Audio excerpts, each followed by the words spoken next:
Six million Jews were murdered during the Holocaust. Many of those who survived fled Europe to rebuild their lives. As the years pass, fewer survivors remain. And those who are left were children when Adolf Hitler and the Nazis rose to power in 1933. They witnessed and endured things no child should ever have to experience. The painful memories are still vivid, and those who can bear it tell the stories of their childhood. Life was quite normal until the Nazis came to power in 1935. The signs went up immediately, and they read, Juden unerwünscht, Jews not wanted. And wherever in town you went, there was this sign. You know, when now I speak about this thing, it is very painful. There was no mistaking the fear that my parents and my grandmother were showing. And that's when the family discussions led to, we have to leave. I still clearly remember my last day home from school when kids that I'd played with the previous day started throwing stones at me. Stones that hit me and hurt. And they were obviously put up to this by their parents. These were kids I had played with previously, but that was sort of my message not to go to school anymore. Jews were not allowed to walk on the sidewalk, they had to walk on the streets. And so various things changed that were not like that before.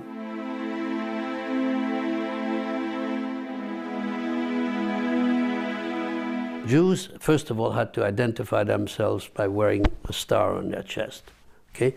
Big star. This is what the yellow star looked like, but we had to wear on our chest. This one here. But we knew that if we were caught not wearing the star, they usually shot you right away.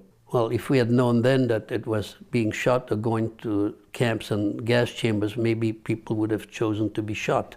In November 1938, there was a big upheaval, which was called Kristallnacht, for those who know a little bit about history. That's when they burned down all the synagogues and they vandalized all the Jewish businesses, including my father's barber shop. And arrested every Jewish man that they could get a hold of all over the country, just in one night. And I rushed into my room, brought out a little suitcase, rushed back out again and said, Fati, Fati, Daddy, Daddy, if they take you, I'm going with you. And by this time, my mother got to the door. She and the door were slammed against the wall. The Nazis, about a half a dozen of them, rushed up the stairs with guns. The Germans took 270 plus men that they picked up in the street in the Jewish quarter in Amsterdam.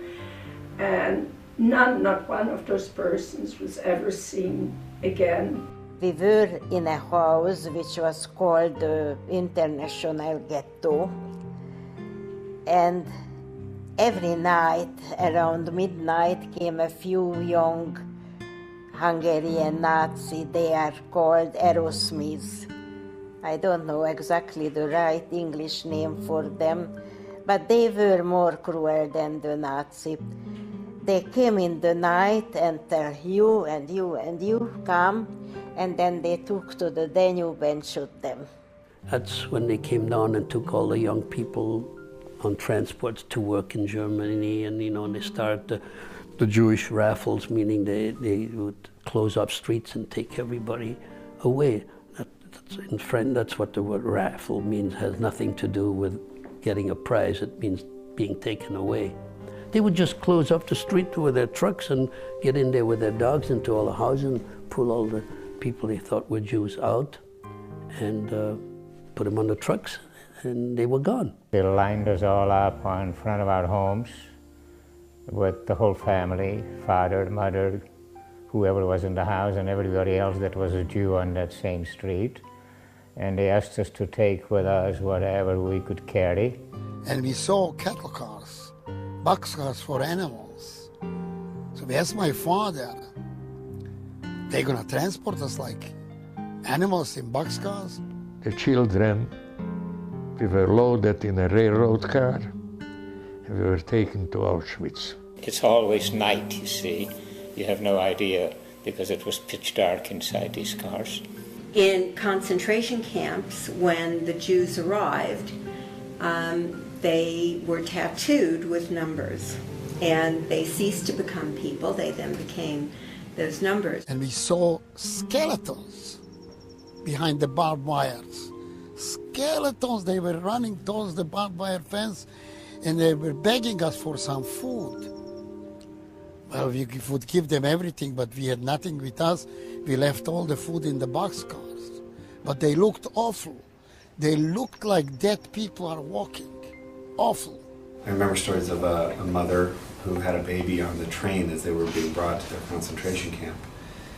And they tried to hide the baby. But when they got to the concentration camps, they found the baby and they tied the mother up. And they killed the baby in a very horrible way in front of the mother to punish her for having had the baby.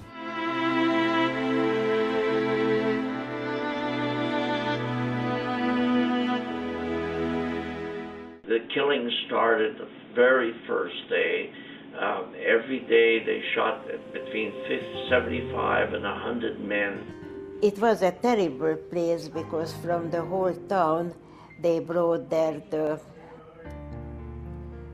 dying people who get bomb shell, who were shot, and it was full of blood and corpses. They were assembled in this ghetto and killed all of them.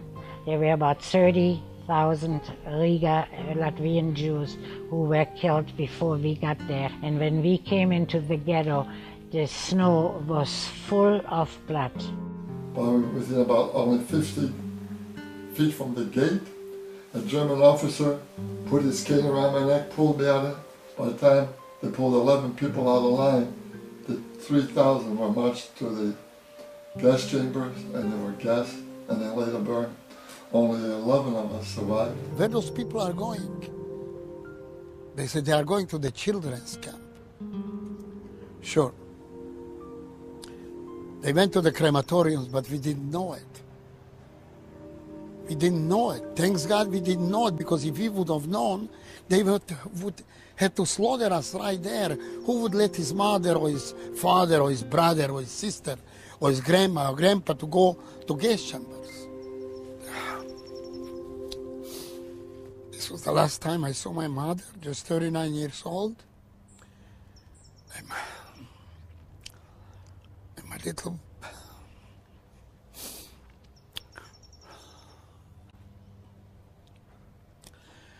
And my little brother Gabi, not even 3 years old.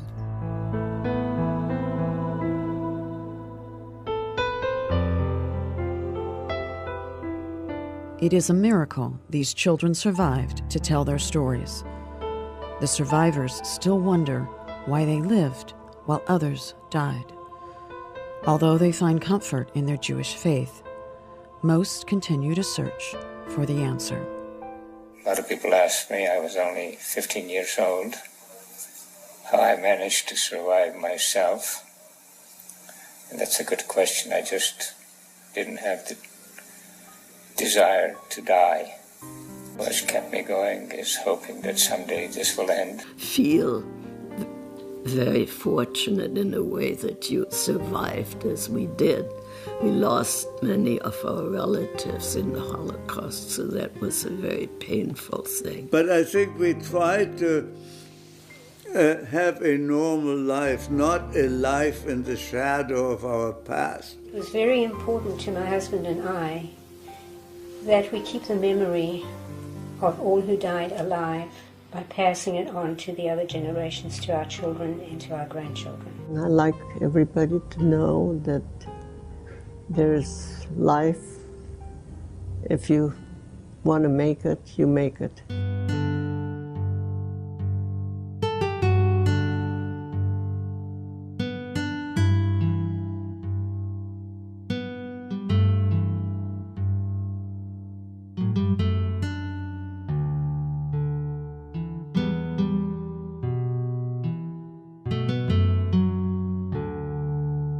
have such a strong feeling of necessity. You know, why did I survive? Because I needed to bear testimony. I need to be a witness, and that's why I do it, and I will for as long as God gives me the strength.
Just recently, we took some ladies up to Cookdown, Hothel and Woodjall communities, because some of our grannies and aunties and uncles were sent away from those areas.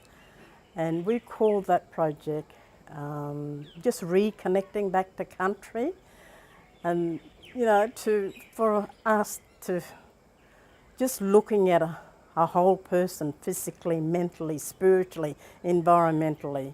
And I think that's all. Once we look at that and address each of those, then we're on the road to healing.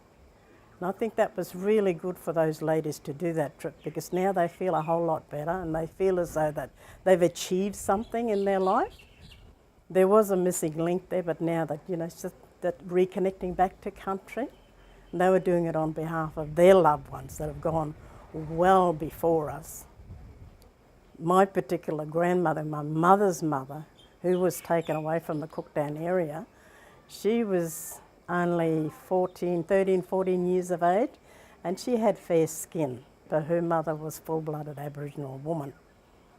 And she was out wandering around with her tribe at that point in time, and they're all down by what we know as Mackayva River. And Granny, you couldn't keep Granny out of the water, but our old people used to, because she had fair skin, our old people covered her skin up with dark charcoal, but it got very itchy for her, and she kept diving into the water to get rid of that charcoal. And unbeknown to her and the rest of the family, the authorities were sitting up on the bank of the river watching her, going in and out of the water. And then when they eventually got hold of her and put her on the back of a horse and just took her, and Granny's mother and the rest of the family just cried and cried and cried, because Grandma just didn't, she knew right there and then that she wouldn't see her daughter again, because she was taken away by the authorities, you know, and that was the policies in those days. She never went back to her traditional country again. You know, the pain, the heartaches were still there on the inside, but Granny, she was a very strong person, but she knew that the law was, if she'd go back to her traditional country, it wouldn't be the same, because there was punishment that went with it. So Granny never went back. She stayed at Yarrabah, got married, grew a family up, ended up being buried here. I'm James Michael Woody Welsh. I was an 8-year-old when we went, And I clearly remember them at the station, Central Station. They told us that they were going to bring the other brothers and sisters on the next train. Me and my older brother Barry, we was going to go on the first train, and we knew that wasn't true, and they wasn't going to bring a special train for them back up in here. But what can we do? We just, went along with them and where they took us, and it was down to this place that was down called Kinchela. When we were born, we were given a spirit and a soul by the Creator, but they turned around and dismantled that, or bloody, sort of flogged it out of us. So we got caught up in that, traumatised, still going through it.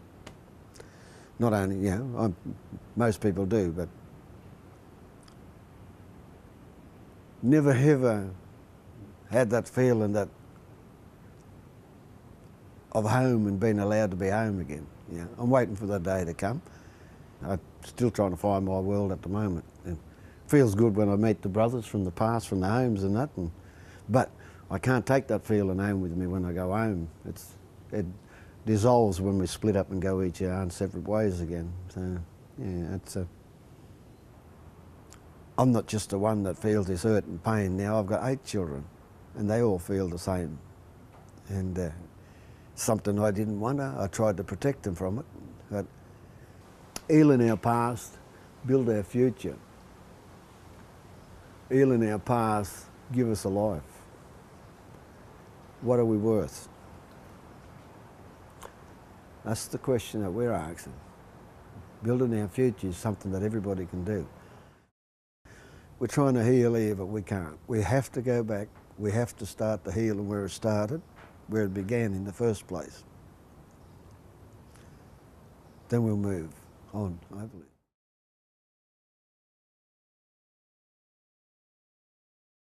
Oh, I was very hurt when, because I was there 9 months old, but as I grew up in Moore River, and I see all these others with their mums and dads, and then they were allowed to go home to their mum and dad, Most of them did, but I was left there, see, I had nobody.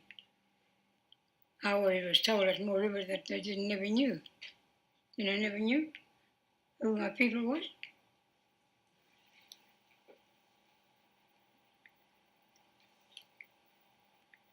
We all walked into our normal places around the table. Then we all had to stand up until we sang grace. Then we sat down to watery soup and dry bread. 10 years old when I left there, so there was nothing like some other older girls than me. They went through terrible times, They had to run away from there and come back and fed on bread and water and stayed there for a week, no lights, When the sun went down, they just was on a board like this, camping with, like a trellis, So I was one of the lucky ones, really, because I got out, was taken away or fostered out by a couple, and they took me to their station in Kew.